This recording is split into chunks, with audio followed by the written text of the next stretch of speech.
Thank you for following along with another episode of Forgotten Gear Restorations, and we're battling a heavy battle with this old 80s MTI / Magnavox era SVT. What's going on out there? I'm working on quite the behemoth, old Ampeg SVT. Which model? I'm not sure. It just says SVT.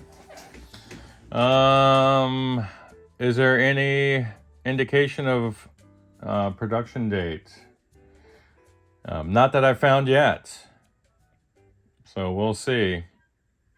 I think it's a 94-ish, but we'll see. This is the one that has the adjustable hum control. It's got a sextet of 6550s, if I'm not mistaken. Every bias control, 2 test points.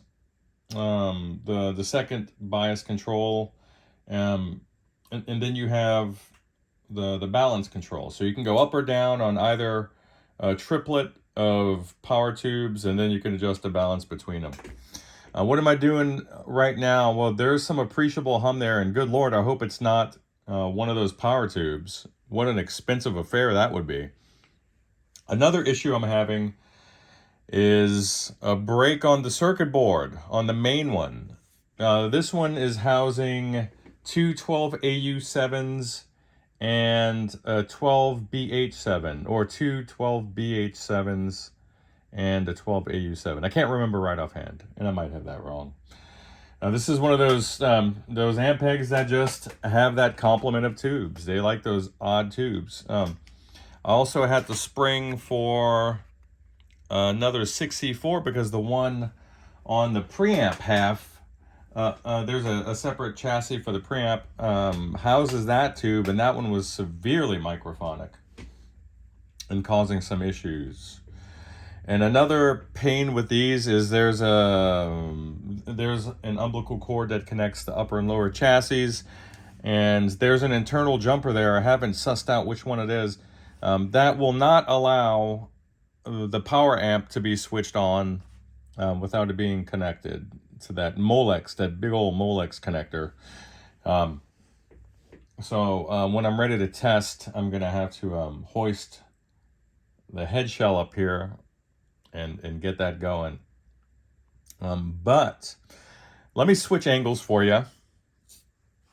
This is bar none the heaviest head.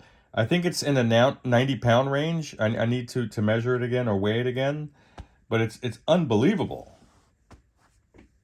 All right, so here's the top side of that chassis, and somewhere on this board is a break.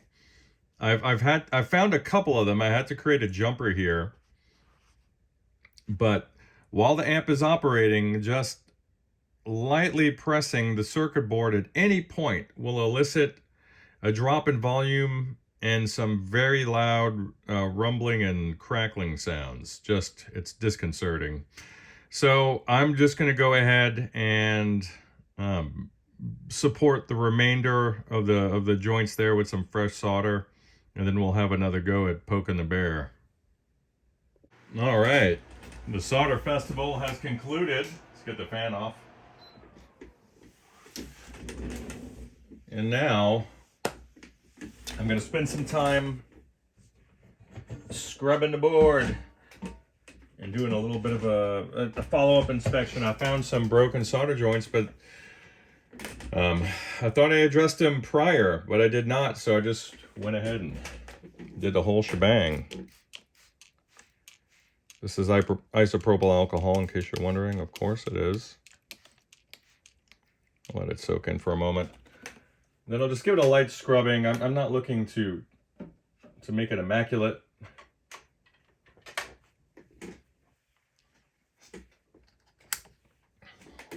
But I do want to clean it.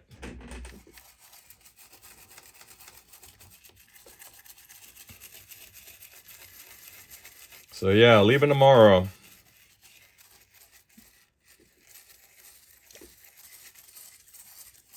I'm looking forward to getting back there. Man, I hope there's a lot of dragonflies out. I used to love those things when I was a kid.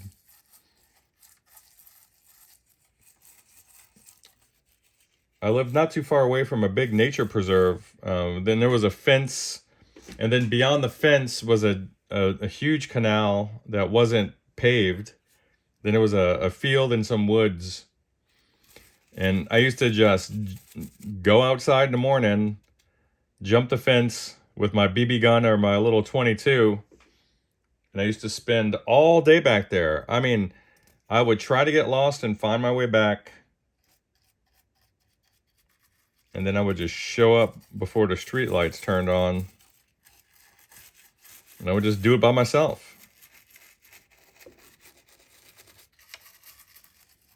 I had the best time. I love that stuff.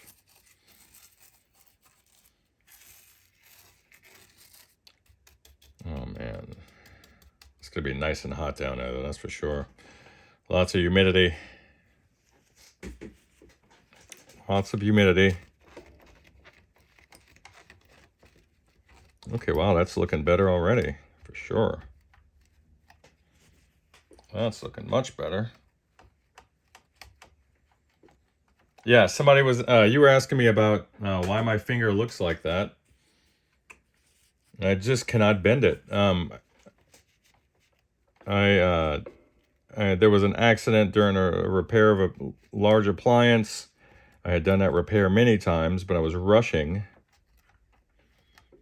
And I ended up completely severing the extensor tendon that runs along the top, and then partially severing the tendon that runs along the side, on the thumb side of the finger. And after some extensive therapy and, obviously post-repair, I was able to bend it like, I don't know, 45 degrees, which was enough for me to enjoy playing guitar again. Something happened where the cartilage just vaporized.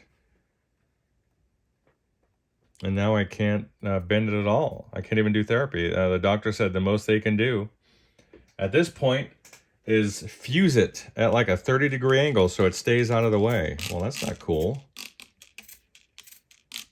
I miss playing guitar so much. And I know I could bang out some chords here and there, but it's just not the same. And I'm grateful that I even have a finger left. Don't get me wrong. But man, I feel like I'm too young for an injury like that, but oh well. It is what it is. Are there any other options? Maybe like a cadaver knuckle transplant or something like that. Who knows? Let's see if this lights the whole board on fire. Is there another option? I don't know. I doubt it. And certainly no one under my insurance plan is willing to take it on. But I'm going to give it one more try before I switch hands. I mean, I don't know how I'm going to hold the pick. Or I turn the sucker into a slide, and do that thing. I don't know. That's not really my cup of tea. Just pardon me for a moment.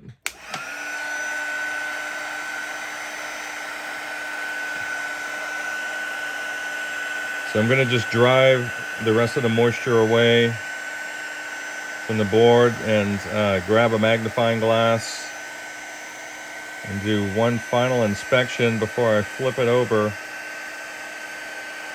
And this thing is a wrist injury waiting to happen. Let me tell you, this amp is hazardous to work on in so many ways.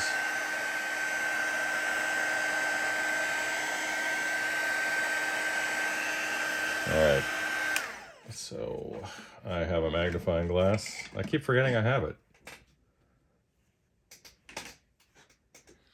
Alright, let's see.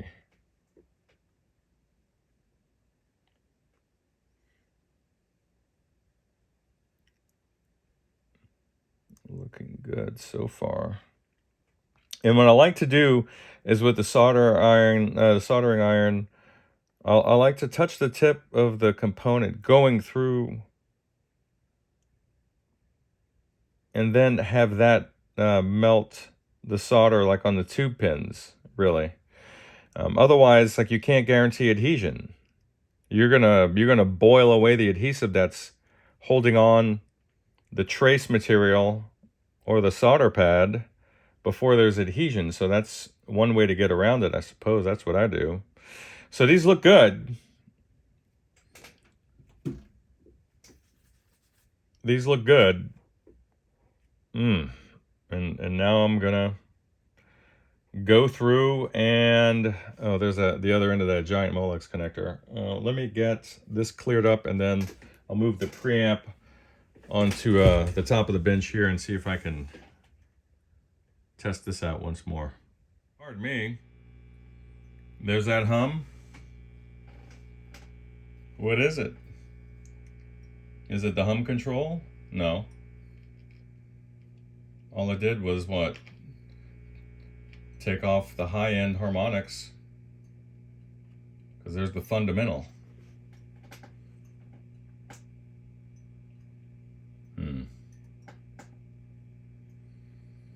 So let's see if she's going to continue to pop. Yep. Look, I just barely touch it. I mean, barely. I've done everything.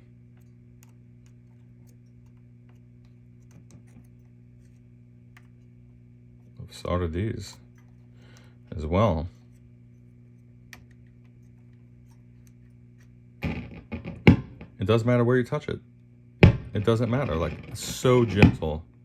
It's so gentle. Like even here on the chassis. Power transformer? Yeah. Doesn't matter. Just doesn't matter where I touch it.